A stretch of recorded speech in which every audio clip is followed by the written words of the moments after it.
Hello বন্ধুরা, তো দেখো স্টেশনে চলে এসেছি আমরা। এখন যাচ্ছি সবাই মিলে রেডি হয়ে, দিদিও আছে সঙ্গে। এই দেখো সবাই মিলে রেডি হয়ে যাচ্ছি এখন পিয়ালি রাস মেলাতে। আর মা ওই যে ওখানে বসে আছে। তো মেলাতে গিয়ে দেখা হচ্ছে। প্রচন্ড ভিড় বন্ধুরা। আর হ্যাঁ বন্ধুরা, আমার নাগরদোলা চড়তে বেশ ভালো লাগে, তাই যাচ্ছিলাম নাগরদোলা চড়তে। আর আমরা সবাই কিন্তু মন্দিরের ভেতরে ঢুকে গেছি, অনেকক্ষণ দিয়ে লাইন দিয়ে দিয়ে এসে তারপরে ঢুকতে পারলাম শেষ পর্যন্ত।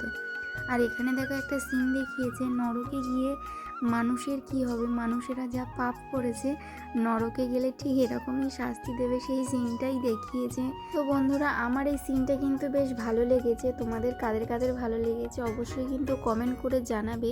আর কারা কারা রাসমেলায় গেছে সেটাও কমেন্ট করে বলো। এখানে দেখো বন্ধুরা, কৃষ্ণের কিন্তু অনেক সিন এখানে তুলে ধরা হয়েছে, এটাও কিন্তু বেশ ভালো লেগেছে। আর হ্যাঁ বন্ধুরা, তোমরা যদি এই ঠাকুরগুলো চিনে থাকো তাহলে প্রত্যেকটা ঠাকুরের নাম আমাকে কমেন্ট বক্সে কমেন্ট করে জানাবে। আর আমি কিন্তু বন্ধুরা বাড়িতে এসে ভয়েস ওভার দিয়েছি, কারণ মেলাতে প্রচণ্ড সাউন্ড হচ্ছিল সেই কারণে। বন্ধুরা, আমার ভিডিওটা যদি ভালো লেগে থাকে অবশ্যই লাইক কমেন্ট শেয়ার। সবাই ভালো থাকবে, সুস্থ থাকবে, সবাইকে টাটা।